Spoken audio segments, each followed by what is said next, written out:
Good evening, and thank you for joining me here on the Marvin Tucker Show.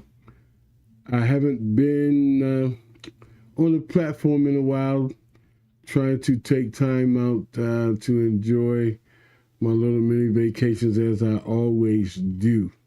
Uh, Tonight, it's kind of unnormal for us here on the show. We normally don't go into issues that are not athletic related, but I've gotten so many calls and so many people that wanted to talk about the issues that are going on about safety as relates to athletics in the District of Columbia public school athletic programs. And the concerns are numerous and large, and I had to really think hard about doing this and doing it live so that you, the parents, students, and the community can actually hear the concerns that are coming into our offices here on the Marvin Tucker Show. There's a deep concern about the safety and whether our students are getting the necessary protections that they deserve, that you, the taxpayers, pay for. And as I always share with you, this is not a political show. But when it comes to the student athletes and the student of Washington, D.C., we must bring these issues and situations to light. We live in a city where we spend so much money on our professional athletic teams and building new stadiums and modernizing different venues in the city for our professional athletes. And I have nothing against that. I mean, because everybody wants the best for our city as well as being a destination point. But we also have to be a destination point for our students who don't have the voice that a lot of other folks have, and they need someone to help them get to that level where they can be the next professional athlete here in the nation's capital. And I thought long and hard, as I said, about doing this show and bringing this commentary to you. But it's most important that it's brought to light. The issues of safety, the issues of our venues, our football stadiums, our restrooms, our students getting the proper medical care, and whether or not that is happening, and to make sure that they're safe while they're participating in their high school years, and whether or not anyone is paying attention to the issues as it relates to the athletics. And so we're going to dive into certain things, and I'm going to show you some videos or pictures that might be disturbing to you, but it was disturbing to me when they came across my desk, and to know that our students are being subjected to this kind of this kind of issues, and places where they play, where officials are subject to different things like threats. While they're doing the job, they're doing the service to help our student athletes grow and get to the next level, and shouldn't be subjected to language unbecoming of anybody. So we're going to get started, and we're going to talk about in the middle schools. We have one of the best middle school programs in the country, and these young people deserve to have the best that they can have, but they're not being treated fairly either. They have no medical supplies. They have no supervision when they're playing or practicing. They don't have ice coolers or anything. So if a student becomes hyperventilated or needs professional help from like an athletic trainer, there's none on site to provide these necessary services. And as I was talking to one individual, and it says the city is one step away from a major lawsuit if we don't take time out to figure out the issues on how our students can continually to participate in athletics and be safe. Um, I'll take you back, and a lot of you can remember Mr. Hamlin for the Buffalo Bills when he had his issue, and Mr. Bronny James when he had his issue out at USC. Thanks to the medical staff and the trainers that were on site, they prevented something that could have been far worse. And, thank God that they had those kind of services available to them, and that they are back and participating in athletics, and I wish them all the best. To lead into where we're going now is very difficult to me. To find out that athletic trainers don't have the necessary supplies to do the work that they need to do. And one of the issues is they don't even have a cut kit.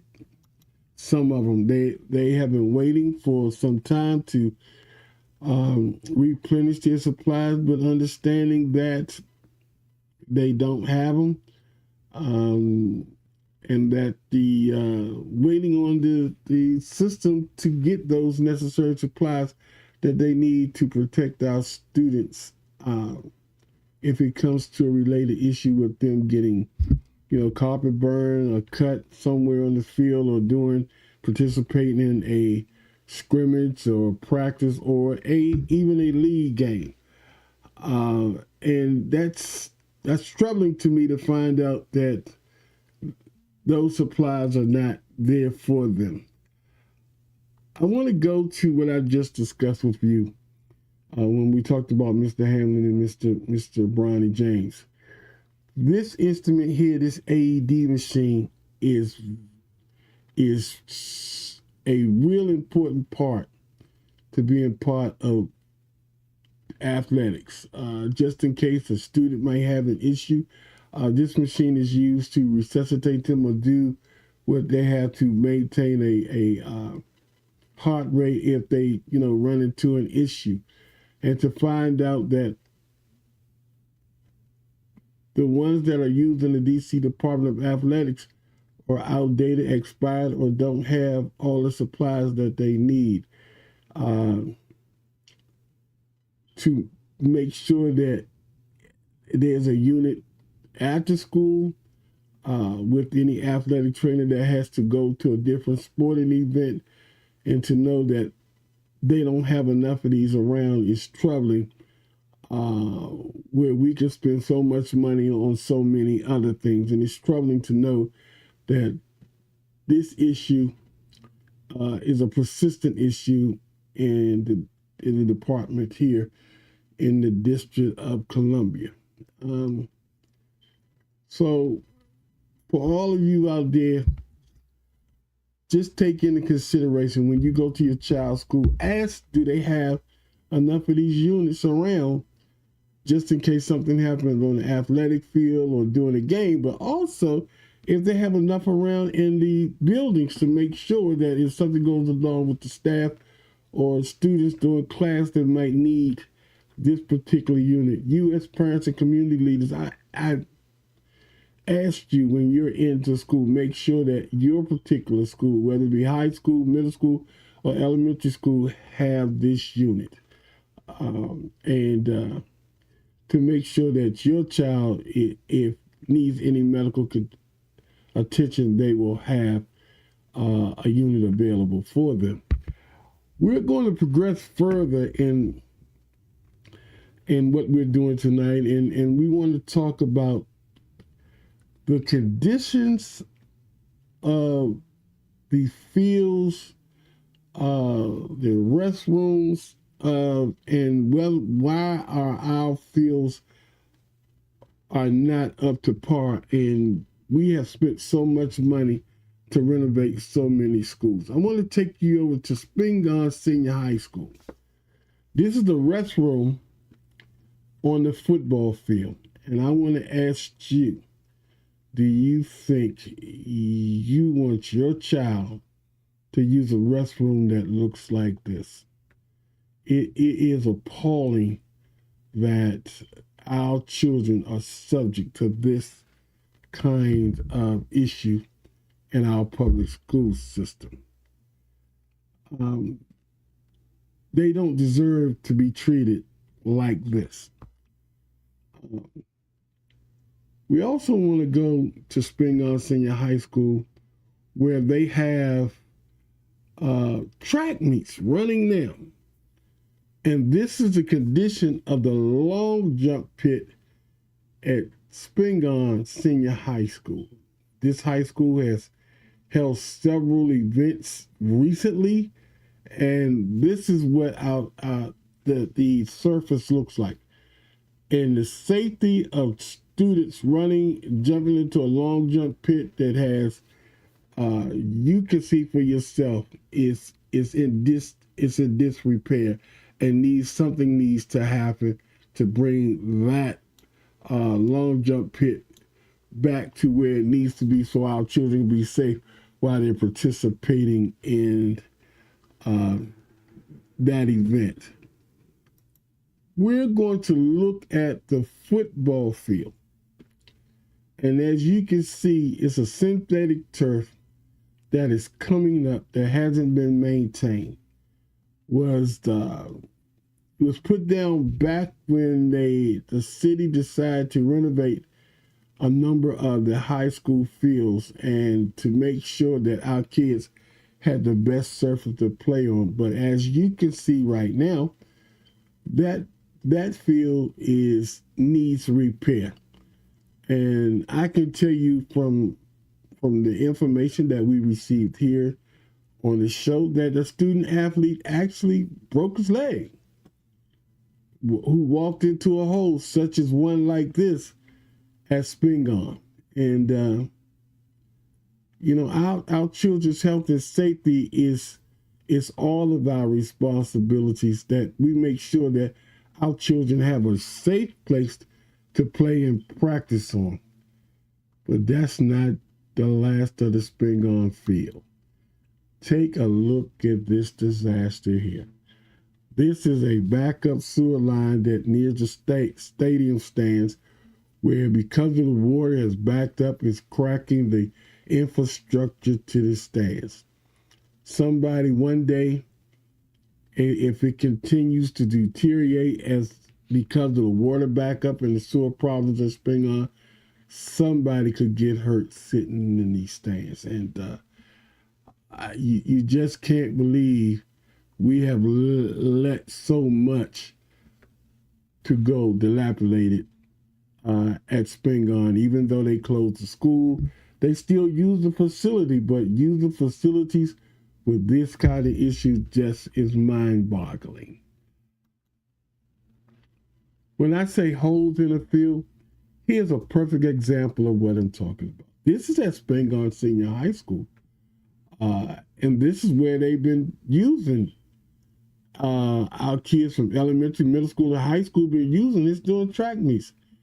How can you allow the kids to have a productive experience in athletics when the venue itself is not in tip-top shape?